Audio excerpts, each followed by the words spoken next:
नमस्कार साथियों, आप सभी का हमारे YouTube चैनल भगवत गीता ज्ञान चैनल में स्वागत है। इस चैनल में हम गीता ज्ञान और अन्य धार्मिक ग्रंथों के विषय में वीडियो लेकर आते हैं।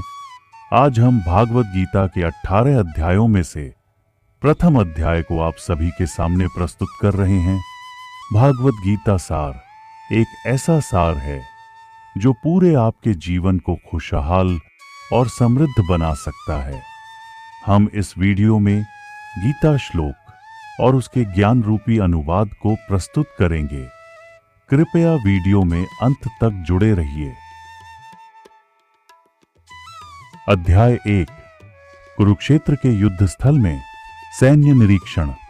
हस्तिनापुर के महाराज धृतराष्ट्र ने कहा, हे संजय, धर्मभूमि कुरुक्षेत्र में युद्ध करने की इच्छा से एकत्र हुए मेरे तथा पांडु के पुत्रों ने क्या किया? संजय ने कहा, हे राजन, पांडु पुत्रों द्वारा सेना की व्यूह रचना देखकर राजा दुर्योधन अपने गुरु के पास गया और उसने यह शब्द कहे, हे आचार्य, पांडु पुत्रों की विशाल सेना को देखो, जिसे आपके बुद्धिमान शिष्य द्रुपद के पुत्र ने इतने कौशल से व्यवस्थित किया है। इस सेना में भीम तथा अर्जुन के समान युद्ध करने वाले अनेक वीर धनुर्धर हैं, यथा महारथी विविधान, विराट तथा द्रुपद। इनके साथ ही धृष्टकेतु, शेकितान, काशीराज, कुरुजीत, कुंतीभोज तथा शय प्रजय जैसे महान शक्तिशाली योद्धा भी है। पराक्रमी विधामन्यु, अत्यंत शक्तिशाली उत्तमावजा, सुभद्रा का पुत्र तथा द्रौपदी के पुत्र, यह सभी महारथी हैं। किंतु हे ब्राह्मण श्रेष्ठ, आपकी सूचना के लिए मैं अपनी सेना के उन नायकों के विषय में बताना चाहूंगा जो मेरी सेना को संचालित करने में विशेष रूप से निपुण है। मेरी सेना में स्वयं आप, भीष्म, कर्ण, कृपाचार्य, अश्वत्थामा, विकर्ण तथा सोमदत्त का पुत्र भूरी शिवा आदि है, जो युद्ध में सदैव विजय रहे हैं। ऐसे अनेक वीर भी हैं जो मेरे लिए अपना जीवन त्याग करने के लिए उद्यत हैं। वे विविध प्रकार के हथियारों से सुसज्जित हैं और युद्ध विद्या में निपुण है। हमारी शक्ति अपरिमेय है और हम सब पितामह द्वारा भली भांति संरक्षित हैं, जबकि पांडवों की शक्ति भीम द्वारा भली भांति संरक्षित होकर भी सीमित है। अतएव सैन्य व्यूह में अपने अपने मोर्चों पर खड़े रहकर आप सभी भीष्म पितामह को पूरी सहायता दें। तब कुरुवंश के व्योक्त परम प्रतापी एवं वृद्ध पितामह ने सिंह गर्जन की सी ध्वनि करने वाले अपने शंख को उच्च स्वर में बजाया, जिससे दुर्योधन को हर्ष हुआ। तत्पश्चात शंख नगाड़े, विदुल, तुरही तथा सिंह सहसा एक साथ बज उठे। वह संवेद स्वर अत्यंत कोलाहलपूर्ण था। दूसरी ओर से श्वेत घोड़ों द्वारा खींचे जाने वाले विशाल रथ पर आसीन कृष्ण तथा अर्जुन ने अपने अपने दिव्य शंख बजाए। भगवान कृष्ण ने अपना पांजन्य शंख बजाया। अर्जुन ने देवदत्त शंख तथा अतिभौजी एवं अतिमानवीय कार्य करने वाले भीम ने पौंड्र नामक भयंकर शंख बजाया। हे राजन, कुंती पुत्र राजा युधिष्ठिर ने अपना अनंत विजय नामक शंख बजाया तथा नकुल और सहदेव ने सुघोष एवं मणिपुष्पक शंख बजाए।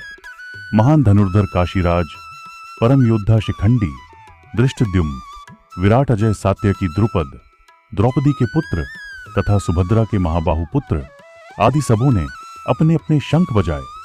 इन विभिन्न शंख की ध्वनि कोलाहलपूर्ण बन गई, जो आकाश तथा पृथ्वी को शब्दायमान करती हुई धृतराष्ट्र के पुत्रों के हृदय को विदीर्ण करने लगी। उस समय हनुमान से अंकित ध्वजा लगे रथ पर आसीन पांडु पुत्र अर्जुन अपना धनुष उठाकर तीर चलाने के लिए उद्यत हुआ। हे राजन, धृतराष्ट्र के पुत्रों को व्यूह में खड़ा देखकर अर्जुन ने श्री कृष्ण से यह वचन कहे। अर्जुन ने कहा, हे अच्युत, कृपा करके मेरा रथ दोनों सेनाओं के बीच ले चले, जिससे मैं यहां उपस्थित युद्ध की अभिलाषा रखने वालों को और शस्त्रों की इस महान परीक्षा में जिनसे मुझे संघर्ष करना है उन्हें देख सकूं। मुझे उन लोगों को देखने दीजिए जो यहां पर धृतराष्ट्र के दुर्बुद्धि पुत्र दुर्योधन को प्रसन्न करने की इच्छा से लड़ने के लिए आए हुए हैं। संजय ने कहा, हे भरतवंशी अर्जुन, द्वारा इस प्रकार संबोधित किए जाने पर भगवान कृष्ण ने दोनों दलों के बीच में उस उत्तम रथ को लाकर खड़ा कर दिया। भीष्म, द्रोण तथा विश्व के अन्य समस्त राजाओं के सामने भगवान ने कहा कि हे पार्थ, यहां पर एकत्र सारे कुरुओं को देखो। अर्जुन ने वहां पर दोनों पक्षों की सेनाओं के मध्य में अपने चाचा, ताऊओं, पितामहों, गुरुओं, मामाओं, भाइयों, पुत्रों, पौत्रों, मित्रों, ससुरों और शुभ चिंतकों को भी देखा। जब कुंती पुत्र अर्जुन ने मित्रों तथा संबंधियों की इन विभिन्न श्रेणियों को देखा तो वह करुणा से अभिभूत हो गया और इस प्रकार बोला। अर्जुन ने कहा, हे कृष्ण, इस प्रकार युद्ध की इच्छा रखने वाले अपने मित्रों तथा संबंधियों को अपने समक्ष उपस्थित देखकर मेरे शरीर के अंग कांप रहे हैं और मेरा मुख सूखा जा रहा है।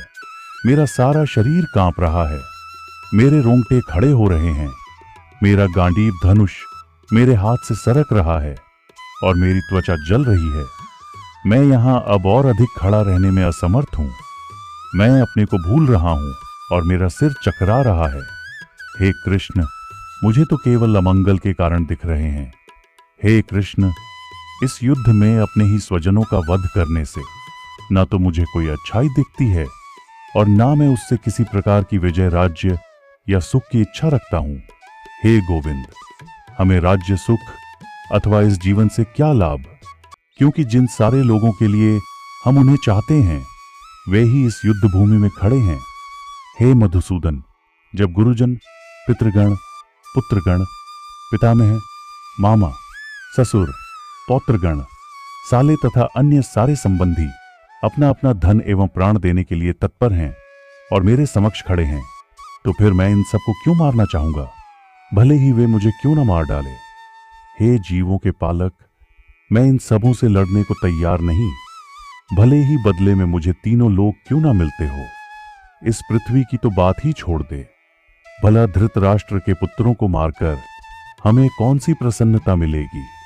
यदि हम ऐसे आतताईयों का वध करते हैं तो हम पर पाप चढ़ेगा। अतः यह उचित नहीं होगा कि हम धृतराष्ट्र के पुत्रों तथा उनके मित्रों का वध करें। हे लक्ष्मीपति कृष्ण, इससे हमें क्या लाभ होगा और अपने ही कुटुंबियों को मारकर हम किस प्रकार सुखी हो सकते हैं। हे जनार्दन, यद्यपि लोक से अभिभूत चित्त वाले यह लोग अपने परिवार को मारने या अपने मित्रों से द्रोह करने में कोई दोष नहीं देखते, किंतु हम लोग जो परिवार के विनष्ट करने में अपराध देख सकते हैं, ऐसे पाप कर्मों में क्यों प्रवृत्त हो। कुल का नाश होने पर सनातन कुल परंपरा नष्ट हो जाती है और इस तरह शेष कुल भी अधर्म में प्रवृत्त हो जाता है।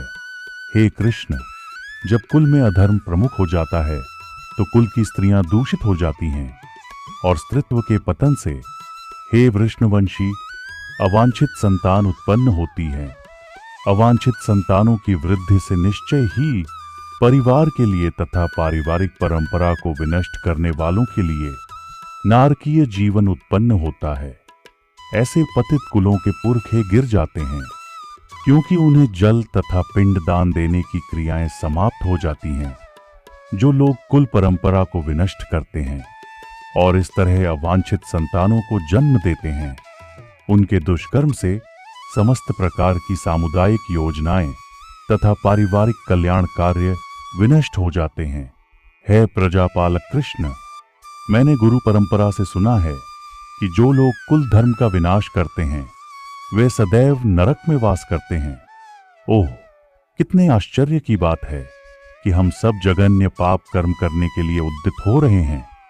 राज्य सुख भोगने की इच्छा से प्रेरित होकर हम अपने ही संबंधियों को मारने पर तुले हैं।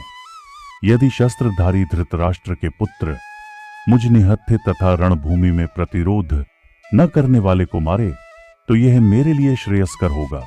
संजय ने कहा।